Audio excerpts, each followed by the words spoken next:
Topic है valuation of goodwill. Next chapter है ये वैल्यूएशन ऑफ गुडविल। ठीक है, फिर इसकी न्यूमेरिकल भी करेंगे हम। 3-4 दिन का चैप्टर है ये, ज्यादा बड़ा नहीं है। ठीक है, अब देखो फर्स्ट पहले है गुडविल का मीनिंग। गुडविल क्या है? गुड नेम, गुड नेम और रेपुटेशन कह सकते हो आप। रेपुटेशन किसकी? Of a business. गुडविल क्या है? गुड नेम है या reputation of a business which is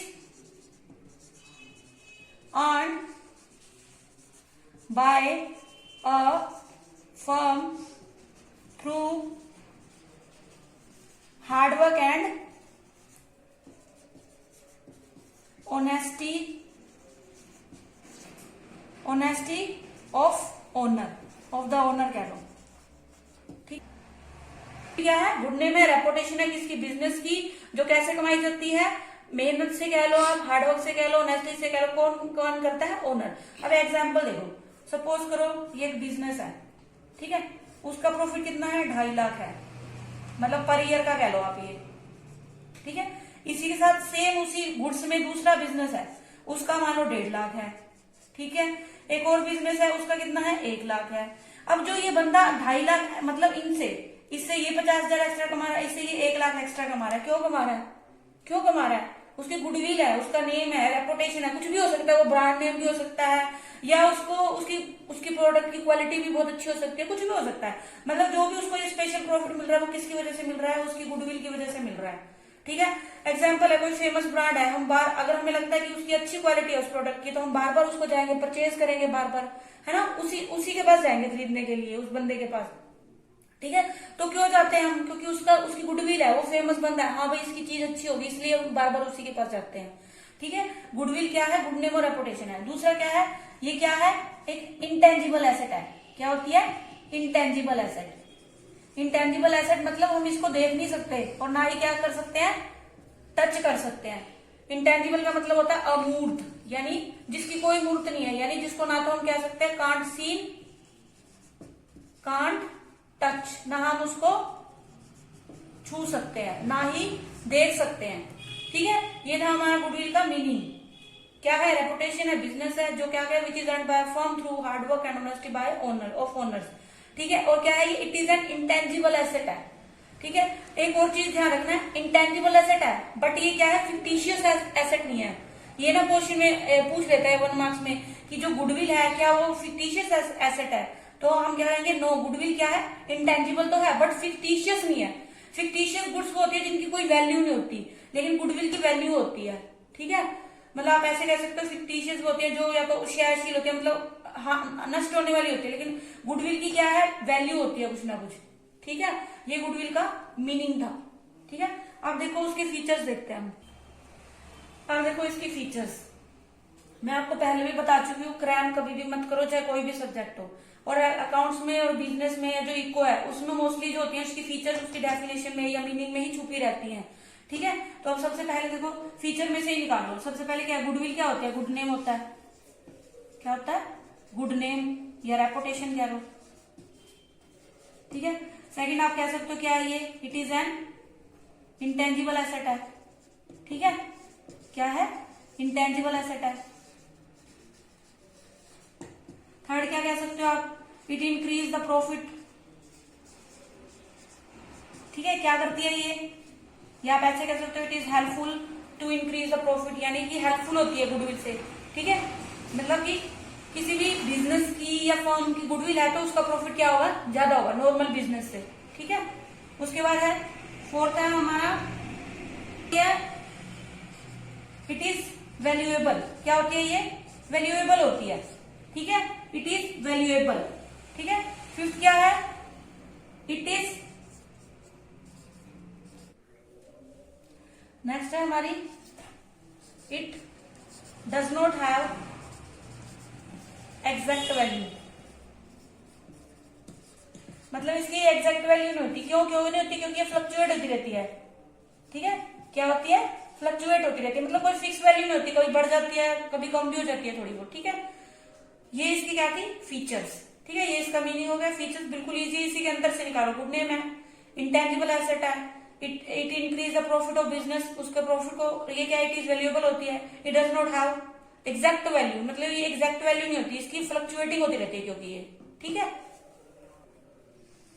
next है हमारा topic types of goodwill. 2 types की होती है, ठीक है। एक होती है परचेज गुडविल और एक होती है सेल्फ जनरेटेड गुडविल, ठीक है। अब देखो दोनों में डिफरेंस क्या होता है। इसका देखो नाम से पता लग रहा है, सेल्फ जनरेटेड, जो हमने खुद बनाई है यानी, ठीक है, सेल्फ जनरेटेड। सपोज करो ये कोई बंदा था, ठीक है, इसने बिजनेस स्टार्ट किया कोई, ठीक है, 10 साल के बाद इसकी बहुत ज्यादा इसका प्रॉफिट बढ़ गया, ठीक है, प्रॉफिट क्या हो गया, इंक्रीज हो गया, ठीक है, इस बंदे का।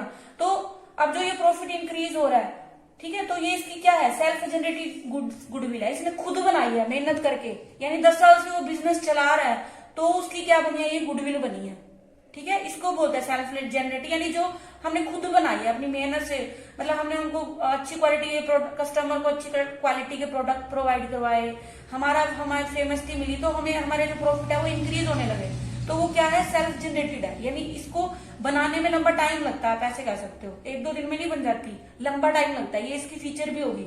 यानी क्या है, सेल्फ जनरेटेड, सबसे पहले तो क्या है, ये खुद बनाई जाती है, दूसरा क्या है, लंबा टाइम लेती है ये नहीं कि 1-2 दिन में बन जाएगी या 1 साल में, मतलब लंबा टाइम लगेगा इसको, ठीक है। सेकंड देखो परचेज नाम से पता चला, खरीदी हुई हो जो, ठीक है, खरीदी हुई। अब जैसे मान लो फेसबुक है, इसने क्या ले लिया है, व्हाट्सएप को ले लिया, तो फेसबुक का, व्हाट्सएप का भी नाम था ना, लेकिन उसको फेसबुक ने परचेज कर लिया, ठीक है। तो यानी क्या किया, फेसबुक ने व्हाट्सएप की गुडविल को क्या किया है, परचेज किया है, ठीक है। अब सपोज करो 2 बिजनेस है, ठीक है, सेम यूज किया है, एक का प्राइस है 10 लाख, एक का प्राइस है 12 लाख, ठीक है। तो जो ये 2 लाख इसमें एक्स्ट्रा है, वो किस चीज का ले रहा है, वो गुडविल का ही तो ले रहा है, 2 लाख रुपए, यानी उसका नाम है, इसलिए अपने नाम के वो 2 लाख एक्स्ट्रा ले रहा है, ठीक है। तो ये परचेज गुडविल वही होती है, मतलब जिसको हम क्या करते हैं, खरीदते हैं, और ये हम खुद बनाते हैं, ठीक है। एग्जाम्पल में जैसे फेसबुक ने व्हाट्सएप को ले लिया, या कोई भी बिजनेस ले लेते हैं हम, जिसका बहुत नाम है, उसको हमने खरीद लिया, तो हम उसके बदले में उसको एक्स्ट्रा पैसे देते हैं, तब वो देता है, ठीक है। क्यों बेचेगा वो अपने प्रॉफिट को, जब अपने मतलब बिजनेस को तभी बेचेगा ना जब उसको कोई प्रॉफिट होगा, ठीक है। तो ये दोनों में मेन डिफरेंस था, ये होती है परचेज गुडविल और ये सेल्फ जनरेटेड गुडविल, ठीक है। नेक्स्ट है हमारा factors affecting the value of goodwill, यानी गुडविल को इफेक्ट डालने वाले फैक्टर्स, यानी उसको बढ़ाने में या हेल्प करने वाले या उसको कम करने में हेल्प करने वाले, ठीक है। तो ऑब्वियसली बढ़ाने का ही वो करेंगे, ठीक है ना। सबसे पहले देखो क्वालिटी ऑफ प्रोडक्ट, ठीक है। अगर बिजनेस कस्टमर को क्या करेगा, जो क्वालिटी है, अच्छी क्वालिटी के प्रोडक्ट देगा, तो कस्टमर क्या होगा, सेटिस्फाई होगा, और वो बार बार क्या आएगा, उसी को खरीदने के लिए आएगा, उसी के पास आएगा, ठीक है। तो मतलब कि क्या होगा, बार बार आएगा, तो उसकी गुडविल क्या है, इंक्रीज होगी, ठीक है। It means quality of product भी क्या करता है, इफेक्ट डालता है, ठीक है। लोकेशन एक ऐसी जगह पे है जहां से हम इजीली ले सकते हैं प्रोडक्ट को, ठीक है, इजीली वो हमें क्या है, रिसीव हो रहा है, मतलब हम वहां से इजीली ले सकते हैं, तो वहां पे क्या होगा, उसके कस्टमर बढ़ेंगे तो गुडविल बढ़ेगी, ठीक है। नेक्स्ट है मोनोपोली का मतलब समझते हो आप, एक अकेला आदमी, यानी उस बिजनेस को चलाने, मतलब वो सिर्फ उसी टाइप का बिजनेस एक ही आदमी कर रहा है। जैसे रेलवे, सपोज करो रेलवे है, वो एक ही कर रहा है, मतलब गवर्नमेंट कर रही है, तो वो मोनोपोली का क्या कर रहा है, जो है सब प्रॉफिट किसका है, गवर्नमेंट का ही है। उसके अलावा भी कुछ वो ले लो कि अगर मोनोपोली है उस मार्केट में, मतलब वो एक ही बंदा बेच रहा है, तो भी उसी बंदे के पास जाएंगे हम बार बार, हमारे पास कोई ऑप्शन ही नहीं है, ठीक है। तो उसकी क्या होगी, गुडविल बढ़ेगी। लॉन्गेविटी होता है बिजनेस, लॉन्गेविटी में जो लंबे टाइम से बिजनेस चल रहा है, तो उसकी आपको पता ही है, उसकी गुडविल ज्यादा होगी। उसके कंपैरिजन में अगर कोई नया बिजनेस खोल रहा है, तो उसको थोड़ा टाइम लगेगा गुडविल बनाने में भी, ठीक है। तो मीन लॉन्गेविटी भी क्या होती है, हेल्पफुल होती है गुडविल को इंक्रीज करने में। मैनेजमेंट कह सकते हो आप, अगर एफिशिएंट मैनेजमेंट है, इफेक्टिव मैनेजमेंट है, तो क्या होगा, उसके गुडविल इंक्रीज होगी, ठीक है। मैनेजमेंट इफेक्टिव है तो अपने आप ही क्या होगी, कस्टमर को सेटिस्फेक्शन मिलेगा, हर चीज मतलब उसको टाइम से रिसीव होगी, तो अपने आप ही उसकी क्या है, गुडविल इंक्रीज होगी, ठीक है। ये इसके फैक्टर्स इफेक्टिव थे, ठीक है। कल से हम इसके न्यूमेरिकल करेंगे, 3 मेथड है इसके, एवरेज है, सुपर प्रॉफिट मेथड है और कैपिटलाइजेशन मेथड है, ठीक है। वो एक एक करके एक दिन में कर लेंगे, ठीक। तो आप मेरी वीडियोस को देखते रहिए, लाइक करते रहिए, और जिन्होंने अभी तक मेरे चैनल को सब्सक्राइब नहीं किया वो सब्सक्राइब कर ले और बेल आइकन को भी प्रेस कर लें। Thanks for watching.